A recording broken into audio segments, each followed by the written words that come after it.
Hola a todos, a nombre del Colegio Mexicano de Anestesiología y de un servidor, Jorge Arturo Nava, actual presidente del Colegio Mexicano, les damos la más cordial bienvenida a esta primer sesión de residentes.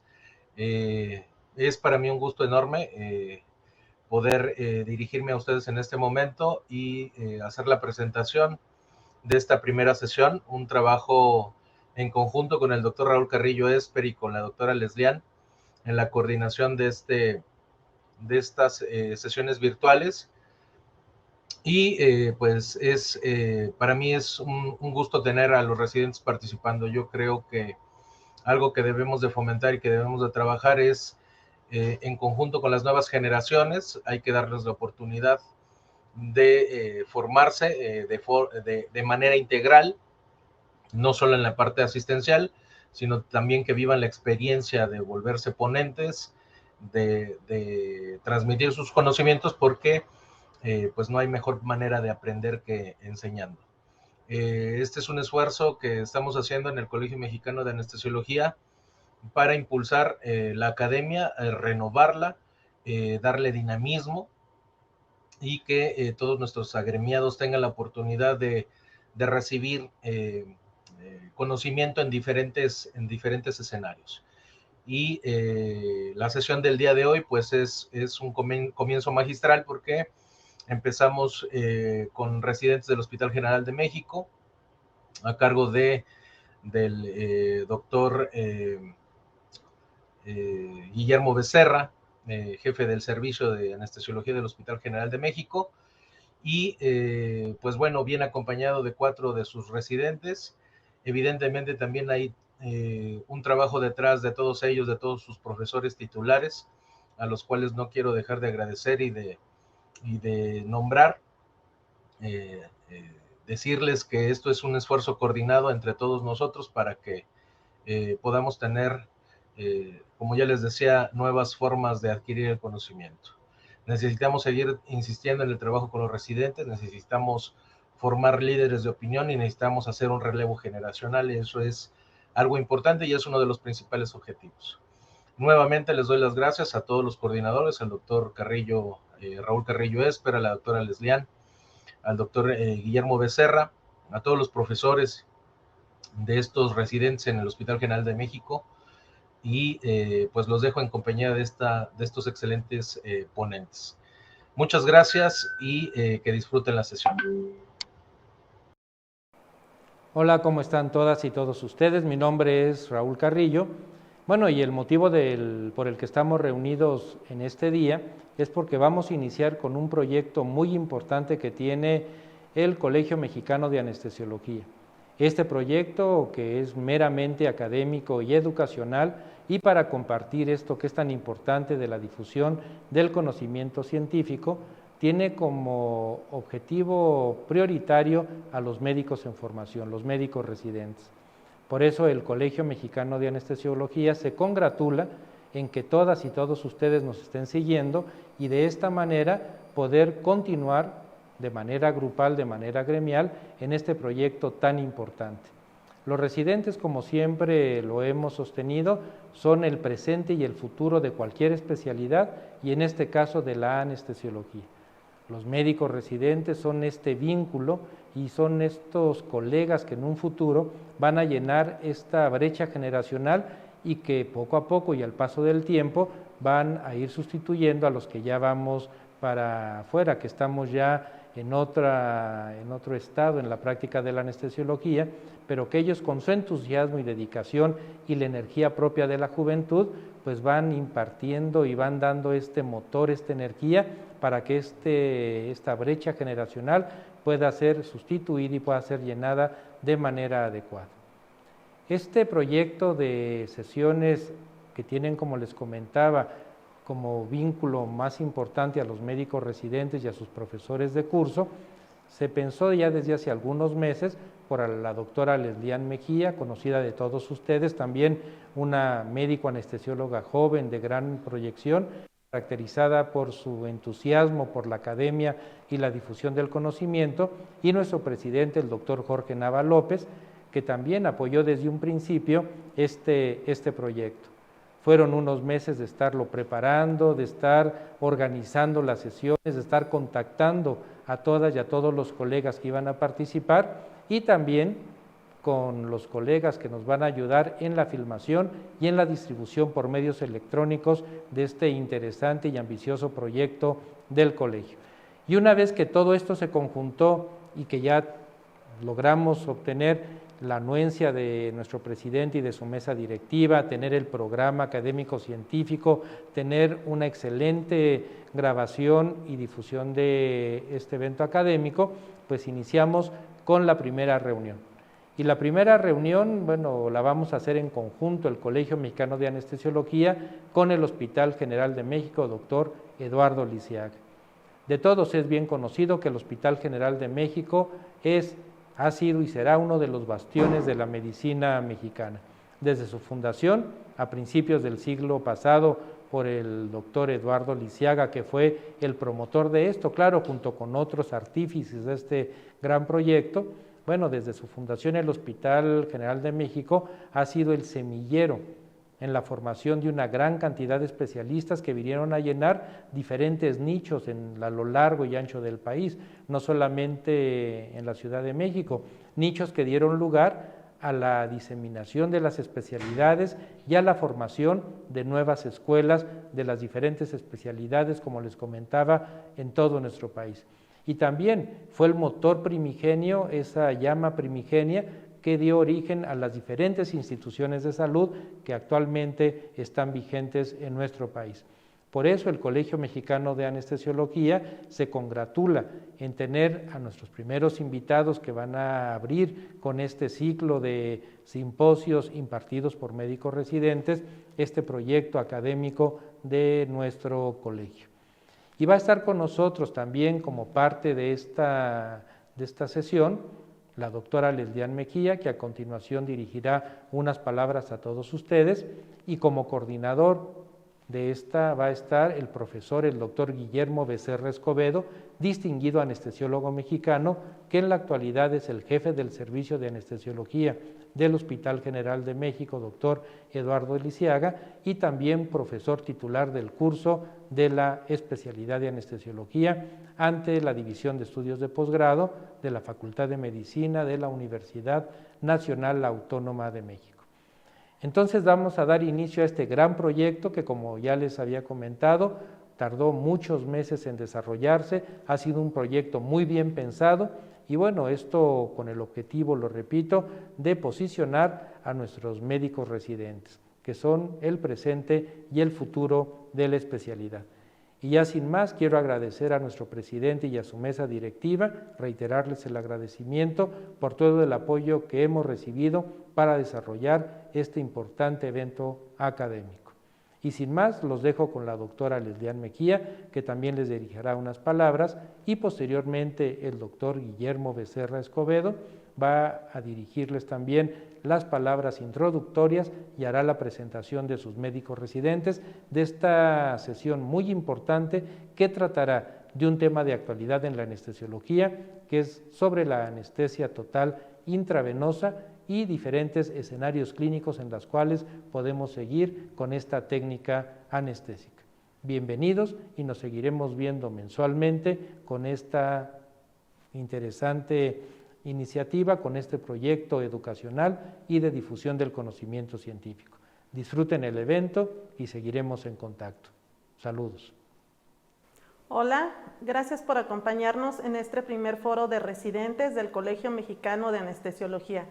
Agradecer antes que nada al doctor Jorge Nava, presidente del colegio, al Colegio Mexicano de Anestesiología y su mesa directiva, y al doctor Raúl Carrillo Esper por esta excelente iniciativa.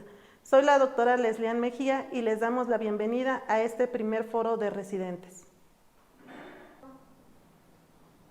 Buenas tardes, gracias por la invitación al Colegio Mexicano de Anestesiología a este foro de residentes, especialmente al doctor Arturo Nava, presidente del colegio, y a la doctora Leslian y al doctor Carrillo Esper, coordinadores de este foro y promotores de la educación de anestesiología y difusión en nuestro país. Soy el doctor Guillermo Becerra Escobedo, jefe del Servicio de Anestesiología. Venimos invitados a este foro de residentes con los doctores Mariana Medina Pineda, R2 de Anestesia, la doctora Paulette Berniz Guerrero Escobedo, R3 de Anestesia, el doctor Luis Arturo Flores Ábalos, R3 de anestesia, y la doctora Nancy Gutiérrez Pérez.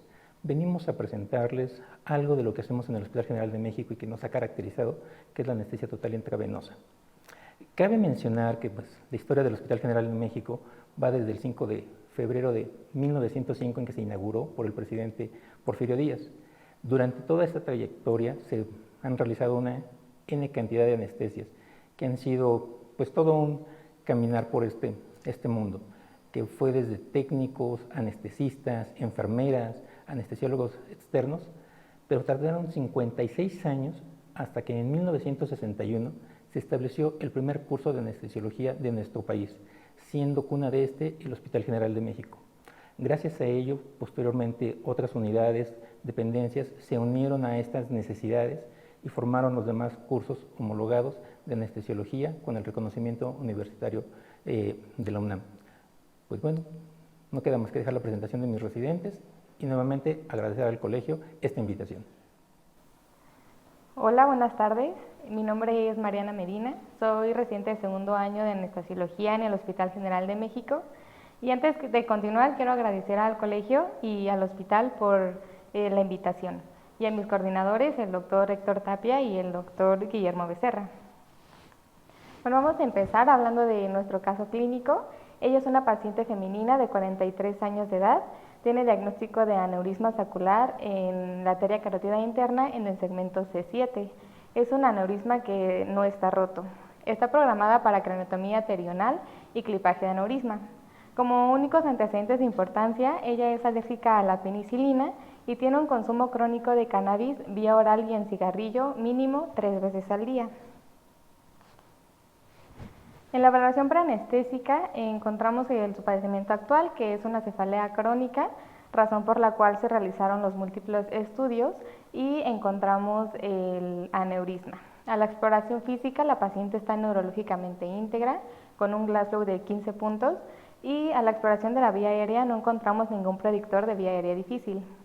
Su electrocardiograma se encuentra sin alteraciones, con un ritmo sinusal, y ahí podemos observar sus laboratorios, los cuales están dentro de parámetros normales, sin ninguna alteración. Aquí podemos observar la angiografía, podemos ver que se marca en la arteria carótida interna el saquito, el aneurisma sacular en el segmento comunicante. La literatura nos comenta que en pacientes que tienen consumo de cannabis podemos observar que afectan el número de bis y que además las dosis de propofol han tenido que aumentarse en pacientes que tienen antecedente del consumo de esta droga. Como técnica anestésica se selecciona una anestesia total intravenosa por TCI, aunado a un bloqueo de escalpe bilateral que se realiza con ropivacaína al 0.75% más dexmedetomidina con una dosis total de 35 microgramos. Como modelo se elige el modelo iLevel para propofol y el modelo de Minto para remifentanil. Aquí podemos ver las publicaciones originales de estos modelos, que el modelo iLevel es el más nuevo relativamente, publicado en el 2017, y el modelo de Minto publicado en 1997. El remifentanil es un fármaco que viene liofilizado, que fue aprobado en 1996 de uso exclusivamente intravenoso. Tiene una potencia similar a la del fentanilo y hablando más del modelo, vamos a ver que toma en cuenta el peso, la talla, el sexo y la edad del paciente. Al momento de programar nuestras bombas es necesario poner el peso real porque la bomba solita calcula la masa corporal magra y también es importante mencionar que lo hace con la fórmula de James, ya que hay otras fórmulas para calcular este peso. Y bueno, aquí tenemos la imagen de la presentación más común del REMI, que viene en un fármaco liofilizado de 2 miligramos. Para nosotros poder dar una anestesia total intravenosa necesitamos conocer las concentraciones plasmáticas que nosotros deseamos dependiendo de lo que queremos hacer con nuestro paciente. En este caso, por ejemplo, en el remifentanil, vamos a observar que presentan una ventilación espontánea con 0.2 nanogramos por mililitro y para una cirugía se utiliza de 0.2 a 0.3 nanogramos por mililitro. Otra cosa importante del remifentanil va a ser su vida media sensible al contexto, que se va a ejemplificar en la gráfica que tenemos aquí debajo, donde podemos ver que a pesar de que nosotros mantengamos en perfusión nuestro paciente muchísimo tiempo, nunca se va a acumular. La vida media sensible al contexto siempre se va a mantener igual y no se va a acumular, a diferencia del fentanil, por ejemplo, que entre más se perfunda, aumenta más sus concentraciones. Bueno, para guiar nuestro plan anestésico nos tenemos que guiar de las herramientas que tenemos, y una de ellas pues va a ser todo el monitoreo. Aquí pues obviamente nuestras estrellas, nuestras bombas TCI, contamos con dos. Una se utilizó para propofol y la otra se utilizó para remifentanil.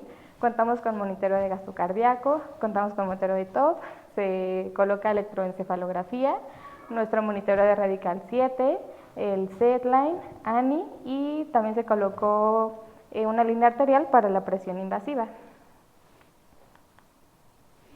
Bueno, aquí tenemos más de cerca las bombas que utilizamos.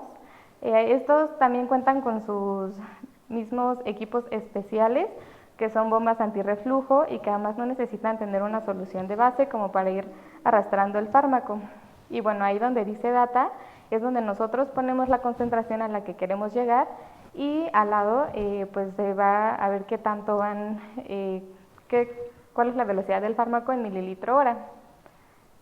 Es importante también mencionar que se va a utilizar una concentración en sitio-efecto que va a ser diferente a si utilizamos una concentración plasmática.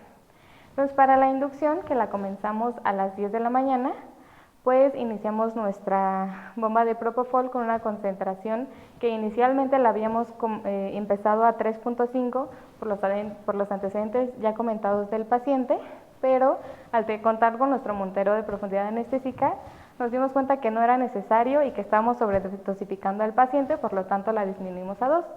Por esta razón, aquí aparece como que tenemos 2.79, pero ya después lo disminuimos a 2. También se inicia nuestra perfusión de remifentanil, la cual empezamos con una concentración plasmática de 3 y la fuimos aumentando hasta llegar a una concentración plasmática de 7 nanogramos sobre mililitro. Después se administra rocuronio 50 miligramos y lidocaína 60 miligramos. Se da tiempo de latencia y con una profundidad anestésica adecuada, que se encontraba aproximadamente con un PCI de 30, y con nuestro monitoreo de analgesia, que también se encontraba aproximadamente en 70, con un TOF de 0, se realiza una videolaringoscopía exitosa sin complicaciones. Para nuestro monitoreo invasivo posterior a la intubación, mantenemos nuestras dosis de propofol con una concentración de 2 microgramos por mililitro, de remifentanil de 2 nanogramos por mililitro, y se mantiene una perfusión manual de dexmedetomidina de 0.5 microgramos por kilo hora, y se logra este setline que podemos observar aquí con un PCI de 28. Se coloca paracetamol 1 gramo, se completa una dosis de dexmedetomidina de 35 microgramos hasta el final del procedimiento, diclofenaco 75 miligramos y ondansetron 8 miligramos. Bueno, se coloca el catéter venoso central guiado por ultrasonido yugular derecho sin mayor complicación. Y aquí podemos observar que los neurocirujanos realizan su abordaje. Aquí tenemos el aneurisma saccular, lo están disecando, y mientras los doctores trabajan y hacen todo este procedimiento, nosotros mantenemos estas concentraciones, con una concentración cito-efecto de propofol de 2, con una concentración de remifentanil cito-efecto de 2 nanogramos por mililitro, y ellos sin mayor problema realizan su abordaje. También es relevante ver las estructuras que se encuentran al lado del aneurisma, tanto obviamente la carótida y el nervio craneal 2 y 3, que nos pueden dar repercusiones en nuestro paciente. En este caso, ella sí presentó una bradicardia de 25, pero que remitió al pedirles a los cirujanos que dejaran de manipular y no hubo mayor complicación. La hora de pinzamiento fue a las 12:57. Ellos ya utilizaron el clipaje definitivo y ahí lo podemos ver el metálico. Y nosotros seguimos con estas concentraciones. Aquí tenemos nuestras bombas, que ya lo había mencionado anteriormente, y sus signos vitales del paciente, que están completamente estables. Bueno, la educción se realiza a las 2:02 de la tarde. se detiene nuestra perfusión de propofol y pues ya se queda detenida y nosotros continuamos la perfusión de remifentanil. Hay gente que la continúa, hay muchos anestesiólogos que prefieren no hacerlo, pero bueno, eso ya es decisión de cada quien. Aquí podemos ver que al detener nuestras perfusiones va a aumentar el PSI del paciente, en este caso lo tenemos en 86, se decide retirar el tubo y aunque no se escucha el audio, aquí se puede pues definir que el paciente despierta bien. Ahí le estamos preguntando que cómo se encuentra, que si tiene dolor, que si tiene alguna molestia y pues ella nos dice que no. Es muy importante en estos pacientes la analgesia porque pues evidentemente es un aneurisma. Si ella refiere dolor o a la intubación, el aneurisma pues lo podemos romper. Aquí es muy relevante que a pesar de mantenernos con dosis relativamente bajas, pues nuestro escalpe también nos ayudó bastante, tanto para el pinzamiento como para el dolor posoperatorio. Al final de todo el procedimiento tenemos infundido 150 mililitros de propofol que fueron perfundidas por 4 horas y 30 minutos con una dosis total de 1590 miligramos de propofol y debajo tenemos nuestras dosis de remifentanil que fueron perfundidos 37.42 mililitros dando una dosis total de 1496 microgramos de remifentanil. Aquí podemos ver la cranotomía, que todos podemos pensar que pues, es un estímulo bastante doloroso y que a pesar de eso, guiándonos con todo nuestro monitoreo, pues no hubo mayor complicación en todo el transanestésico. Como conclusión, conociendo las concentraciones plasmáticas de los fármacos, las limitaciones de los modelos que existen y guiado con un adecuado monitoreo, se logran las condiciones óptimas para realizar un procedimiento quirúrgico. Bueno, muchas gracias. Buenas tardes, soy la doctora Paulette Guerrero Escobedo, residente de tercer año de anestesiología del Hospital Dr. Eduardo Lisiaga. El día de hoy les voy a presentar un caso clínico de anestesia total intravenosa en cirugía de oftalmología. Mis asesores de caso, la doctora Sandra Torres Campos y el doctor Guillermo Becerra Escobedo. En cuanto a la historia clínica de la paciente, es una adolescente de 12 años, de la cual tiene como antecedentes heredofamiliares únicamente carga materna para diabetes mellitus tipo 2. En cuanto a sus antecedentes personales patológicos, ella es diagnosticada al nacimiento con craneosinostosis, la cual requirió 3 intervenciones quirúrgicas para corrección bajo anestesia general balanceada sin complicaciones. A los 6 meses de nacimiento es diagnosticada con estrabismo bilateral y fue seguida por el servicio de oftalmología, requiriendo una intervención bajo anestesia general balanceada sin complicaciones. En cuanto a enfermedades crónico-degenerativas, actualmente está diagnosticada con trastorno ansioso-depresivo desde hace 1 año, tratamiento con escitalopram 10 miligramos e hidroxicina por razón necesaria. También tiene el diagnóstico de obesidad, la cual se encuentra por arriba de 3 desviaciones estándar de la percentila 95. En cuanto a hospitalizaciones, requirió al nacimiento, esto secundario a ictericia neonatal y para el abordaje de diagnóstico de la craneosinostosis. El padecimiento actual de nuestra paciente es una adolescente de 12 años con diagnóstico desde los 6 meses de exotropia bilateral secundaria a la craneosinostosis, la cual complica los movimientos oculares. El día de la valoración preanestésica procedemos a realizar la exploración física. En cuanto a sus signos vitales, todos se mantenían dentro de parámetros normales. La presión arterial tenía una presión arterial media de 93 milímetros de mercurio, una frecuencia cardíaca de 90 latidos por minuto, una respiratoria de 28 respiraciones por minuto, saturando al 97% al aire ambiente. La temperatura dentro de rangos normales. Y en la somatometría llama la atención su peso de 68.4 kilogramos, una talla de 1,50, integrando un índice de masa corporal de 30.4 kilogramos por metro cuadrado. Se procede a valorar la vía aérea, en la cual encontramos un Mallampati de clase 2, es decir, que únicamente observábamos el paladar y la úvula. La paciente cuenta con una distancia interincisiva de 3 centímetros y no había ninguna complicación para la extensión de la articulación atlanto-occipital. Se podía observar en ella también una implantación baja del pabellón auricular, esto secundario a la craneosinostosis, sin embargo, no teníamos predictores para vía aérea difícil. En cuanto a la exploración física, lo único que resaltaba en ella era la escafocefalia y el abdomen globoso a expensas del panículo adiposo. Por lo otro, todo permanecía dentro de lo normal. En cuanto a los estudios de laboratorio, se solicitaron biometría hemática, química sanguínea y tiempos de coagulación, los cuales, como pueden observar, están dentro de parámetros normales, nada que llamara nuestra atención. En cuanto a la valoración preanestésica, pues teníamos el diagnóstico de exotropia bilateral. La paciente fue programada para una cirugía de corrección de estrabismo bilateral y integramos como escalas una ASA de 2 y le otorgamos un riesgo quirúrgico bajo, esto secundario a que es una cirugía de tipo ambulatoria. El plan anestésico que decidimos es darle anestesia total intravenosa, sobre todo por el tipo de recuperación en este tipo de procedimiento quirúrgico que es de índole ambulatorio. La paciente ingresa a quirófano, realizamos monitorización no invasiva con presión arterial, frecuencia cardíaca, pulsioximetría y con la temperatura. Como pueden observar, todos estaban dentro de parámetros normales.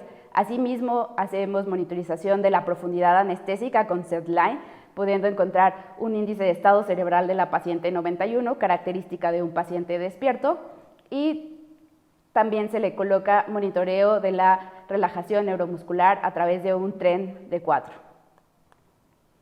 Para la inducción se administra midazolam 1.5 miligramos y comenzamos la perfusión de remifentanil a través de TCIs.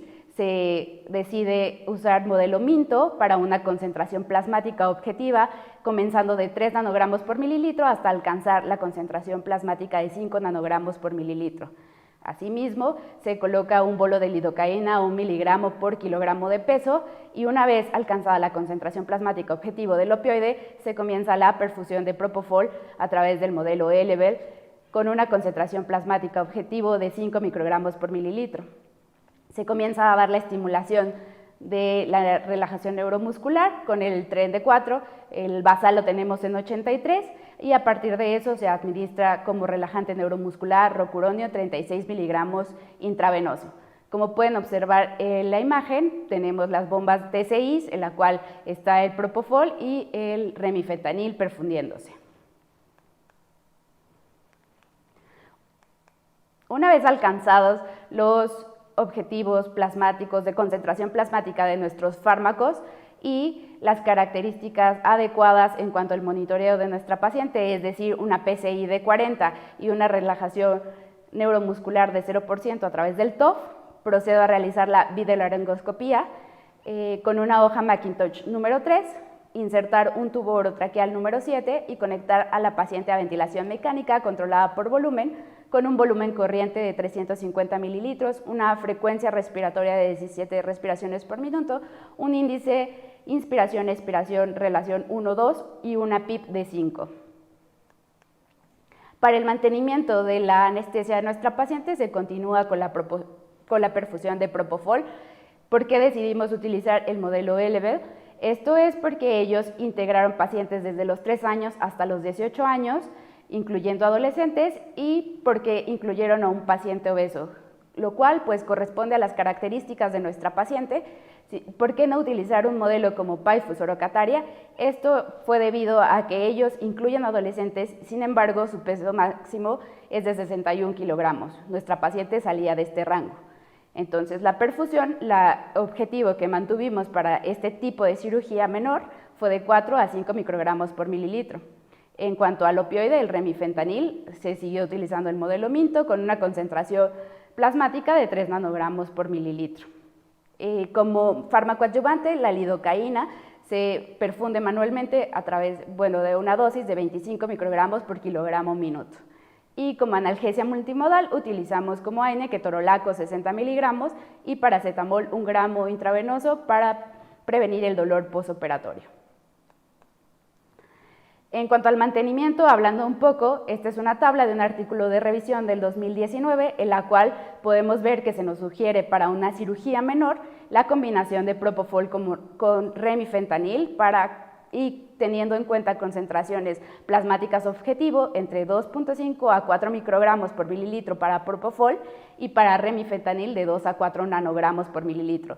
Si se podrán dar cuenta, es lo mismo que mantuvimos a nuestra paciente durante este tipo de cirugía menor. Durante el transoperatorio, mantuvimos en el espectrograma las características de la perfusión de propofol, los signos vitales de la paciente permanecieron dentro de parámetros normales. Podemos observar que las presiones arteriales medias estaban dentro de los parámetros adecuados durante la cirugía. La PCI se presentaba en 37, adecuada para un estado hipnótico en una paciente bajo anestesia general.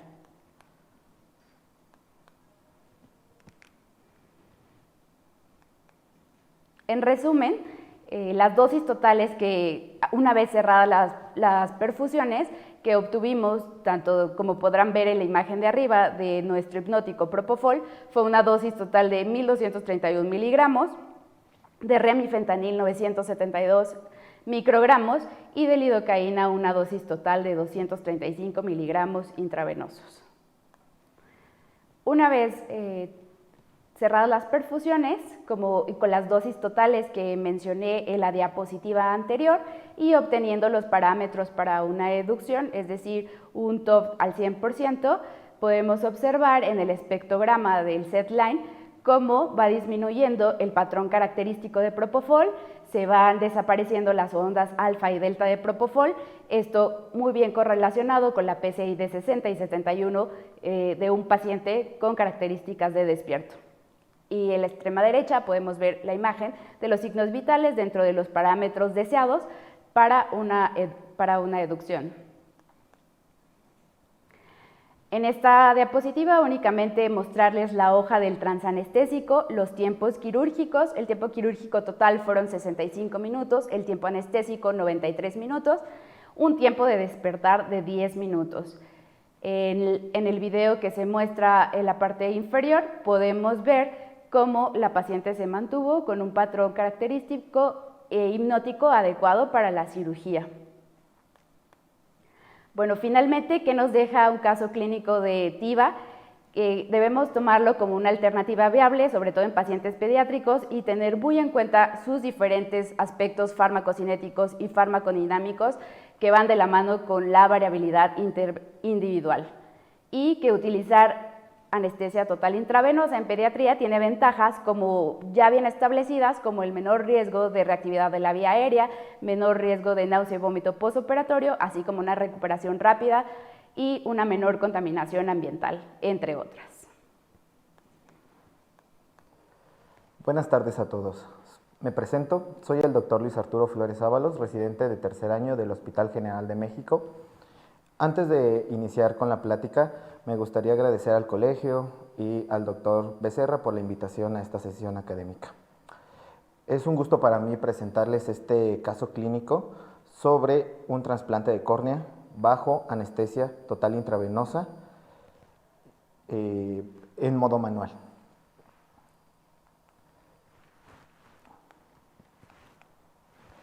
Se trata de un paciente femenino de 59 años, originaria y residente de Tapachula, Chiapas.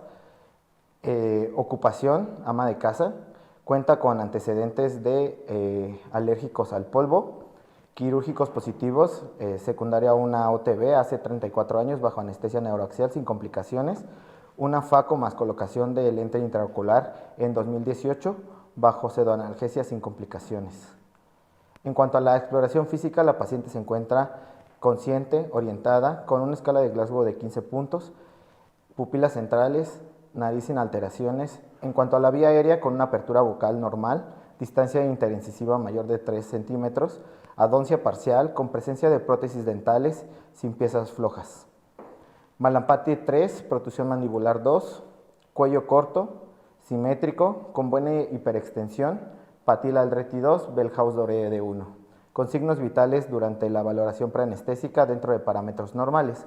Su peso de 72 kilogramos, talla de 150 centímetros con un índice de masa corporal de 32. En cuanto a sus laboratorios, encontramos solamente que su glucosa en ayunos está relativamente elevada, en 120.6, sin embargo la paciente cuenta con una hemoglobina glicosilada en un rango del 6%. Resto de laboratorios dentro de parámetros normales. Las escalas de valoración preanestésica que nosotros realizamos, clasificamos a la paciente como un ASA 2, con un riesgo quirúrgico bajo, y como vemos la mayoría de nuestras escalas de valoración nos muestran un riesgo bajo para la paciente. La paciente cuenta con un diagnóstico de distrofia endotelial de Fuchs.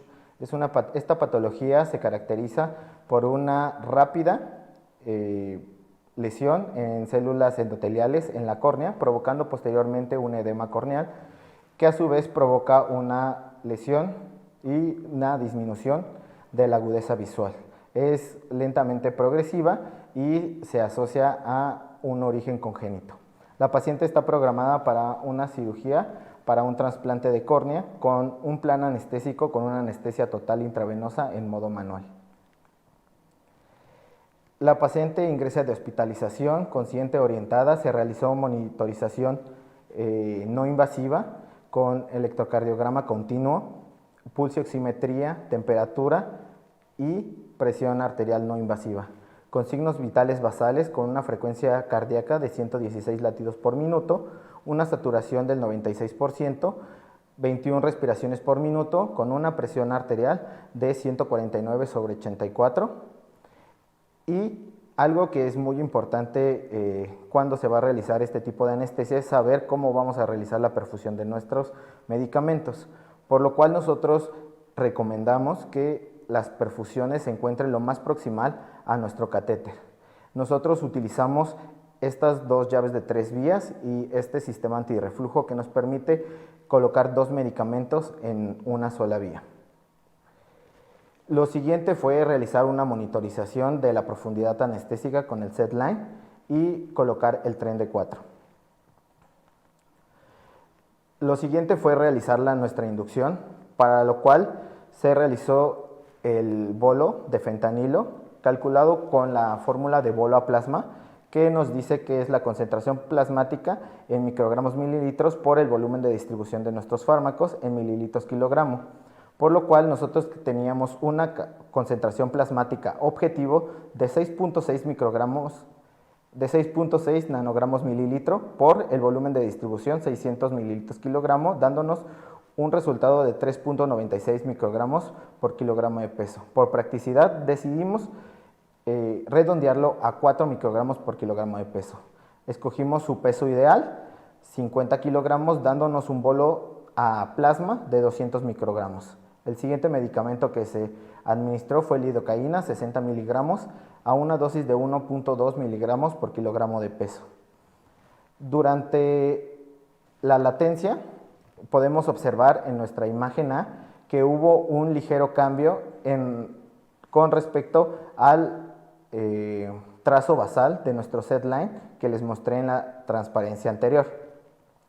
El siguiente medicamento a perfundir fue el Propofol, 75 miligramos, que se llegó a esa dosis igual previamente con la fórmula de bolo a plasma, en la cual tuvimos una concentración objetivo de 5 microgramos mililitro por el volumen de distribución del Propofol, que es 300 mililitros por kilogramo de peso, y nos otorgó una dosis de 1500 microgramos por kilo, dándonos con el peso ideal de la paciente 75 miligramos.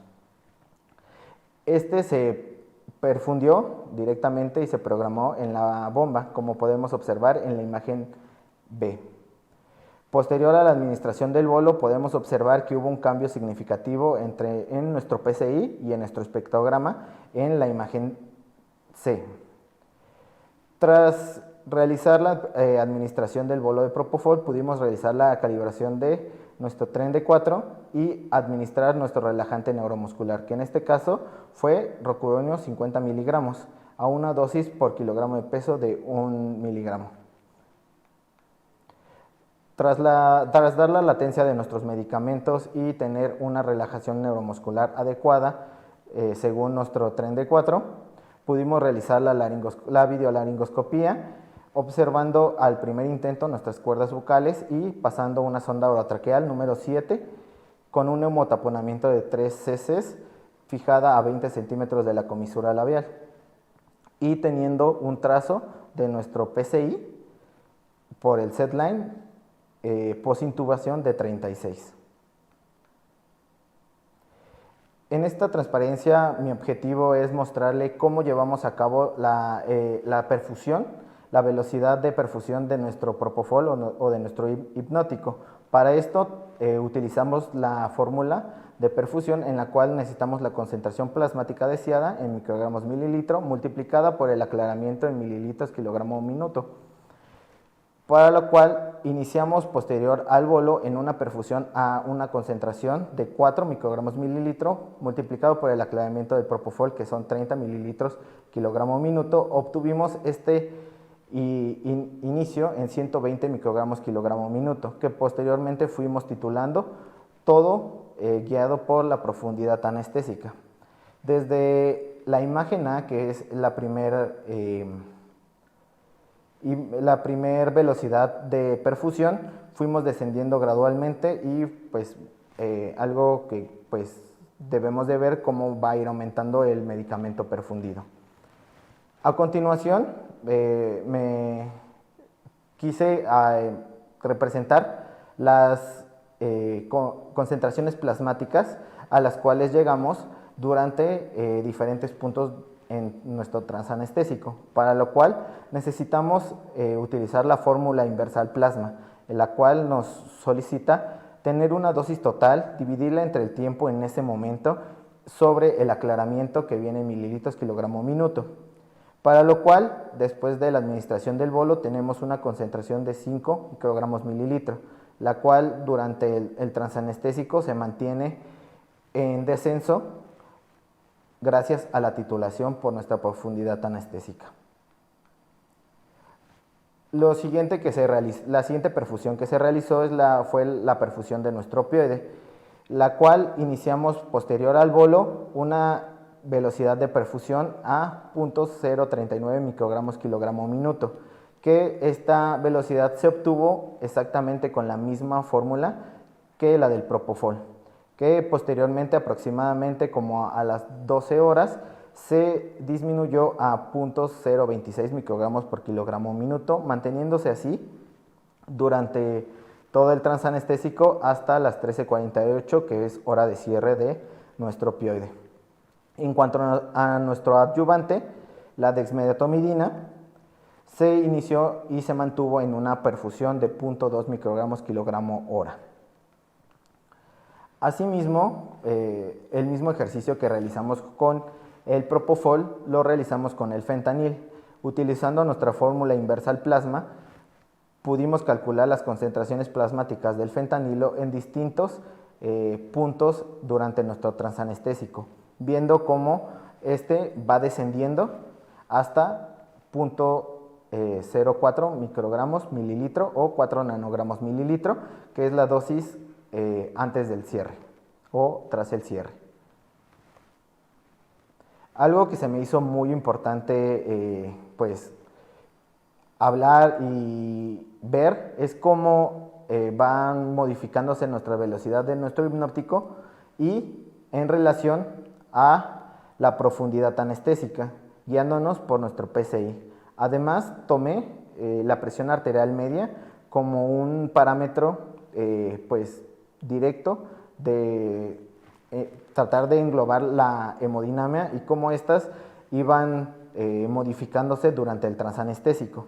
Iniciando con nuestra velocidad de perfusión de 120 microgramos kilogramo minuto, podemos ver que aproximadamente como a las 12 tenemos el descenso mayor de la presión arterial media en una presión arterial de 65 milímetros de mercurio. Así, a su vez, también tenemos el descenso más drástico de nuestro PCI, registrando un PCI de 25.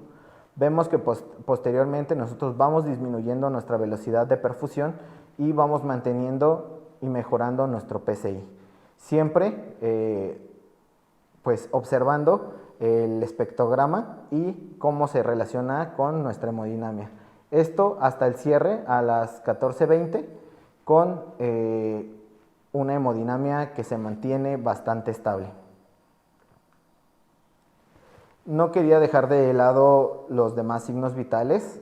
Ya vimos que la tendencia de la presión arterial media se encuentra pues bastante estable, y asimismo podemos ver que la frecuencia cardíaca y la saturación de oxígeno se mantienen en el mismo rubro. Solamente pues les poníamos un poquito de las imágenes de nuestro monitor, cómo fue evolucionando durante el transanestésico. Algo que es un punto muy álgido es cómo vamos nosotros adaptándonos a los escenarios quirúrgicos durante la cirugía. En nuestra imagen A podemos observar es el inicio de nuestra cirugía, en la cual están colocando este marco de referencia para realizar el corte de la córnea. Esto es muy al inicio de la cirugía.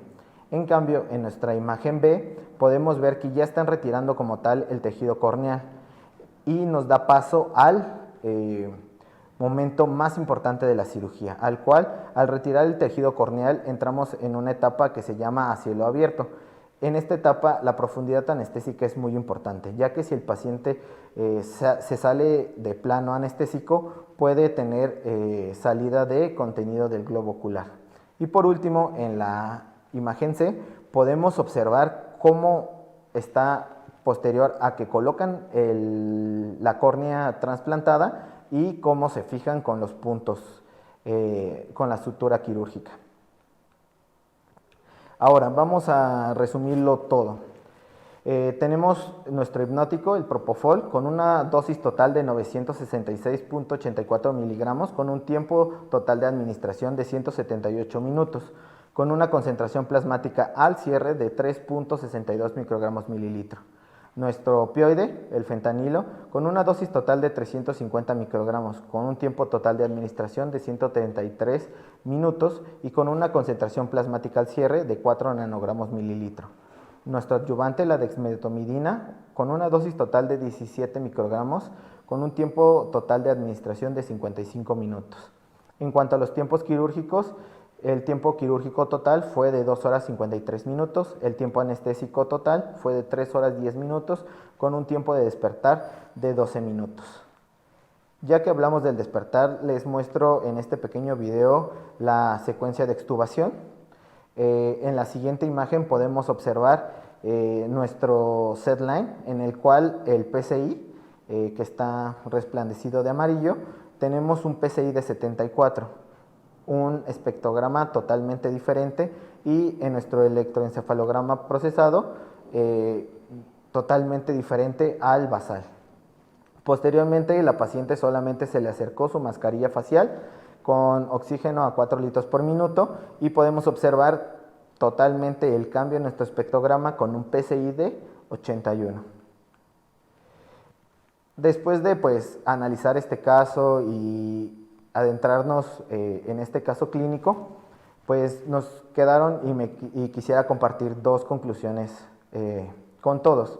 La primera es que la administración de la anestesia total intravenosa se puede realizar de forma segura en modo manual siempre que se ajuste al paciente y a las variables farmacológicas de los medicamentos.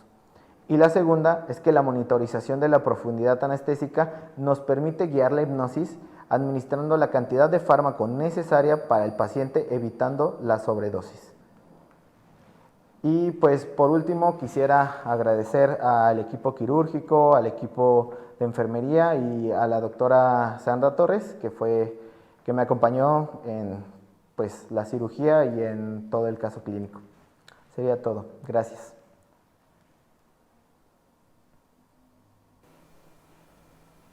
Hola, buenas tardes. Mi nombre es Nancy Gutiérrez Pérez. Soy residente de segundo año del Hospital General de México de la especialidad de anestesiología.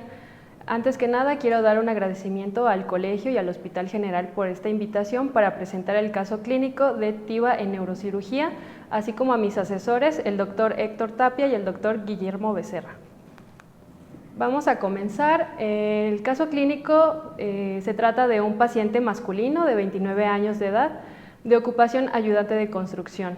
Tiene como antecedente de importancia tabaquismo desde los 22 años de edad, a razón de un cigarro al mes, suspendido desde hace 7 años. Es alérgico a ketorolaco, así como también alcoholismo desde los 22 años de manera ocasional y con toxicomanías positivas para marihuana y cocaína. Inició su padecimiento actual desde hace un año aproximadamente, posterior a referir durante su exposición laboral a caída de yeso en la órbita derecha y en la nariz, por lo cual presentó progresivamente exoftalmos derecho, así como cuadros de epistaxis de difícil control, cefalea opresiva, ageusia y anosmia. El 1 de febrero del 2022 se le realiza una biopsia con la cual determinan como diagnósticos diferenciales papiloma nasal versus estesioneuroblastoma. A la exploración neurológica, el paciente se encuentra con funciones mentales íntegras, así como un Glasgow de 15 puntos. Los nervios craneales primero y segundo se encuentra con anosmia total y amaurosis de ojo derecho, tercero, cuarto y sexto con una pupila derecha de 4 milímetros arrefléctica, con un reflejo consensual conservado bilateral, mirada primaria con estrabismo divergente a expensas de la deformidad orbitaria derecha con movimientos oculares conjugados, el quinto con ageusia y el séptimo con asimetría facial a expensas de la tumoración de la órbita derecha. A la exploración física con un peso de 67 kilos, talla de 1,61 y un índice de masa corporal de 25.8 y sin predictores de vía aérea difícil. En sus estudios de laboratorio del 28 de marzo del 2022, todos dentro de parámetros normales, he de remarcar que presentaba una hemoglobina de 15 que estaba en rango normal y que esta tomará importancia durante el desarrollo de nuestro caso. Para los estudios de imagen podemos notar en el panel A y en el panel B cómo se muestra una invasión del tumor en la órbita derecha desplazando el globo ocular, así como también en el panel C y en el panel D, que es un corte coronal, cómo el tumor está invadiendo más allá de los senos paranasales y destruyendo la órbita. Nosotros catalogamos al paciente con un riesgo quirúrgico ASA 3, un riesgo quirúrgico por el tipo de intervención alto y un riesgo tromboembólico con un Caprini de 1 punto. El diagnóstico precisamente era el sarcoma nasal versus el estesioneuroblastoma Kadish-C, que esto significa que el tumor estaba invadiendo más allá de los senos paranasales. El plan neuroquirúrgico era la embolización y la resección de la lesión, y nuestro plan anestésico fue una anestesia total intravenosa de tipo manual con monitorización invasiva. Al ingreso del paciente a quirófano, realizamos de primera instancia un monitoreo no invasivo, obteniendo como signos vitales basales tensión arterial de 127/91 con media de 102, frecuencia cardíaca de 82, frecuencia respiratoria de 13 y saturando a 97% con FiO2 al 21. Iniciamos nuestra preoxigenación con mascarilla facial y preparamos nuestra inducción, la cual consistió en un bolo de lidocaína de 60 miligramos, calculado a 1 miligramo por kilo, un bolo de propofol de 100 miligramos, el cual se calculó para alcanzar una concentración plasmática de 5 microgramos mililitro, bolo de sufentanil de 33.5 microgramos, también para alcanzar una concentración plasmática de 0.5 nanogramos mililitro, y un bolo de rocuronio de 40 miligramos. También usamos infusión de dexmedetomidina, la cual en la inducción no fue utilizado, pero sí como adyuvante posterior. Entonces se dio la latencia, teníamos monitorizado el tren de 4, esperamos a que marcara 0 y procedimos a realizar la videolaringoscopía, con la cual se realizó la intubación sin ningún incidente. El primer tiempo quirúrgico fue con el equipo de intervencionismo, en donde se realizó la embolización de la arteria carótida. Esta inició a las 11:15 de la mañana y previo a ello fue que completamos nuestra monitorización. En este caso mantuvimos nuestras perfusiones con propofol a una concentración de 3 microgramos mililitro, sufentanil a 0.2 nanogramos mililitro, la dexmedetomidina a 0.2 microgramos kilo hora, y utilizamos norepinefrina a 0.03 microgramos kilo minuto. Así también colocamos nuestro monitoreo de gasto cardíaco no invasivo, el tren de 4, nuestro termómetro, electroencefalograma no procesado, se canalizó una línea arterial radial derecha para monitorización de nuestra presión invasiva, oximetría de máximo, setline para monitorizar nuestra profundidad anestésica y nuestro monitor de analgesia, que era el ANI. También se contó con un colchón térmico y se canalizaron 2 accesos de alto flujo, uno de calibre 16 y otro 18, así como también se instaló un catéter venoso central yugular externo con ayuda de ultrasonido y del equipo de intervencionismo. La embolización se terminó a las 12:25 y esta fue realizada con micropartículas. El video de la derecha se muestra el control de así como también la fotografía de la radiografía y del control.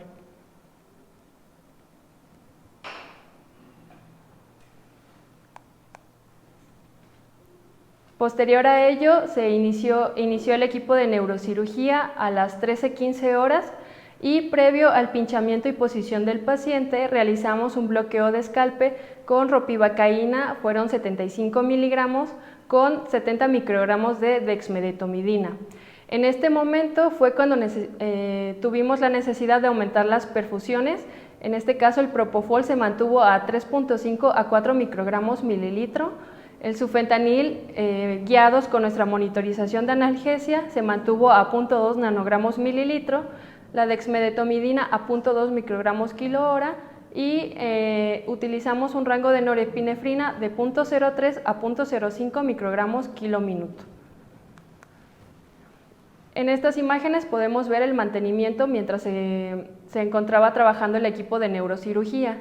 Tenemos aquí las perfusiones ya mencionadas en nuestras bombas y la imagen del centro es una fotografía del espectrograma del setline en donde podemos notar que manteníamos un buen plano anestésico, teníamos un PSI de 39 y un buen rango para el ANI.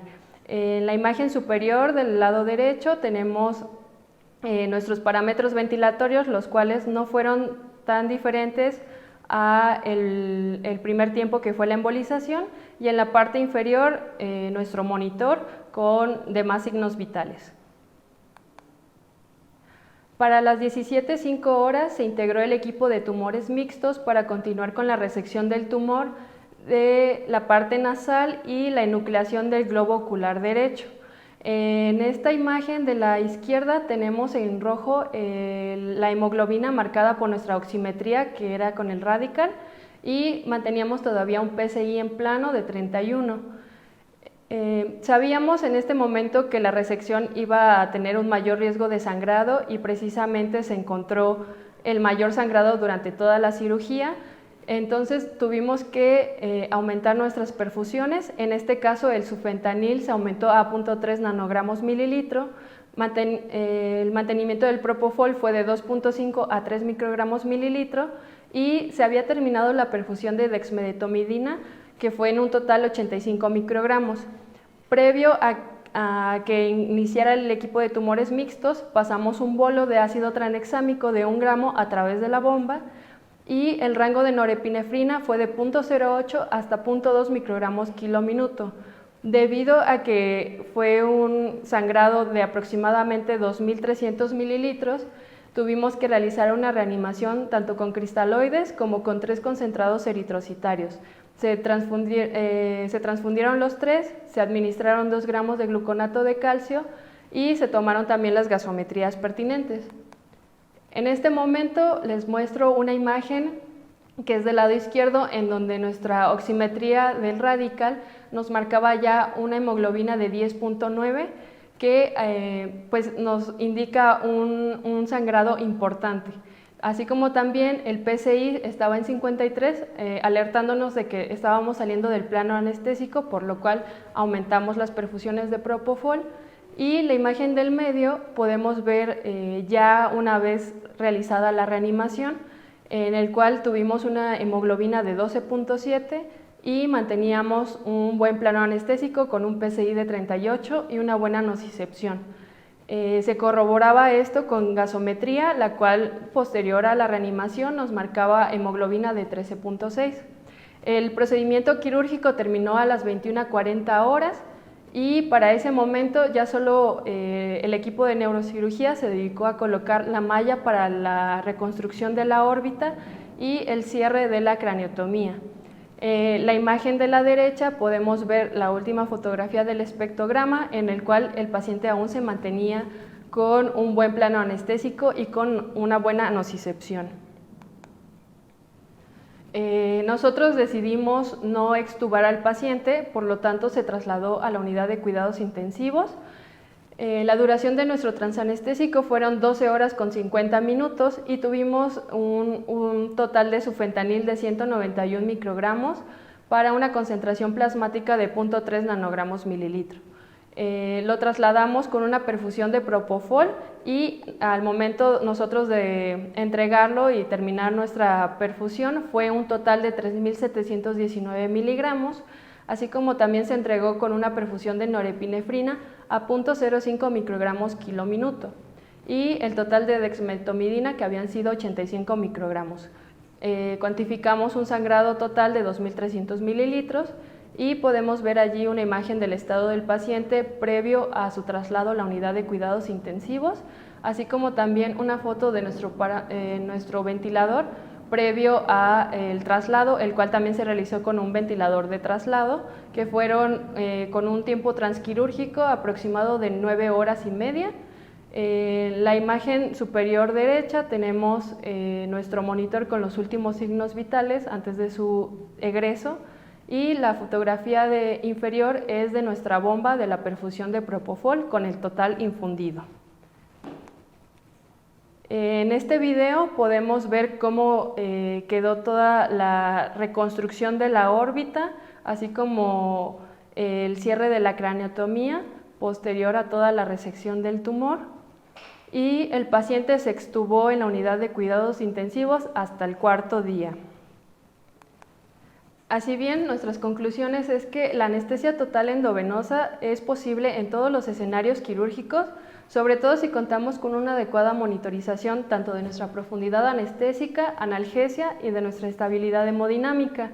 Y sobre todo en neurocirugía, la anestesia total endovenosa es un pilar o herramienta muy valiosa que nos va a permitir en este tipo de pacientes tener una valoración neurológica temprana y así permitir a la unidad de cuidados intensivos un mejor tiempo para las ventanas neurológicas. Y bueno, gracias. Bueno, esto es parte de lo que hacemos en el Hospital General de México Eduardo Lisiaga. Quiero agradecer al colegio por esta iniciativa, por esta retoma de las sesiones de residentes. Creo que es muy importante difundir el conocimiento, es parte de lo que hace el colegio. Gracias a todos ellos. Gracias a mi grupo de residentes, que por ellos estamos aquí. Estos son parte representativa de toda la plantilla de residentes, así como al grupo de profesores que son parte de la formación de ellos. En particular al doctor Tapia, a la doctora Torres, que han venido a revisar los casos de estos niños. Y pues bueno, muchas gracias.